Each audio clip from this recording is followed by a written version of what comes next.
motel stood at the edge of the highway, a crumbling relic of the past with flickering neon lights that spelled out Sunset Inn. Its once vibrant orange sign had faded to a sickly shade of yellow, casting an eerie glow over the cracked parking lot. The night was cold, the wind howling through the broken slats of the motel's fence, carrying whispers that seemed far too human for comfort.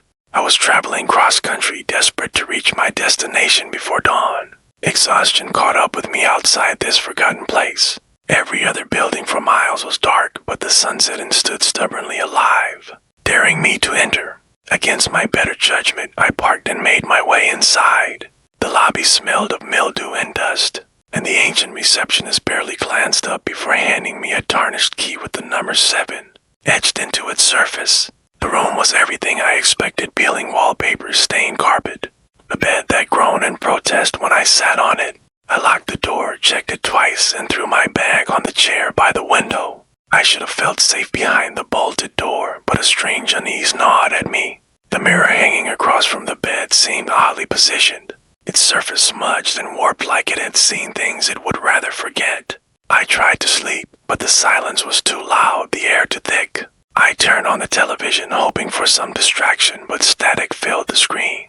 Then came the knock. It was soft at first, almost hesitant, like a child's hand tapping against the wood. I froze, my heart hammering in my chest. No one should have known I was here. I hadn't seen another car in the lot. The knock came again, louder this time. "Who's there?" I called, trying to sound braver than I felt. No response. The knock turned into a steady pounding, relentless and demanding. I edged toward the door, peering through the peephole. No one was there. My breath caught in my throat, and I stepped back, nearly tripping over my bag. That's when I noticed it, the mirror. My reflection wasn't matching my movements. It stood still, watching me with hollow eyes, a cruel smile spreading across its face. I blinked, thinking it must be a trick of the light, but it didn't stop. My reflection raised its hand and pressed it against the glass, its fingers long and too thin, its nails blackened and cracked. I stumbled back, panic setting in. Pounding on the door stopped, replaced by a soft scraping sound from inside the room. I turned slowly, my heart sinking as I realized the chair by the window was now empty. My bag lay on the floor, its contents scattered across the carpet. The air grew colder, each breath turning into a visible cloud. The scraping sound moved closer, coming from the direction of the mirror. I had to get out. My fingers fumbled with the lock as my reflection watched with a twisted grin, its eyes glowing faintly in the dim light. Finally, the door gave way, and I bolted into the night, not daring to look back. The wind screamed around me as I reached my car, my hands shaking so badly I could barely fit the key into the ignition.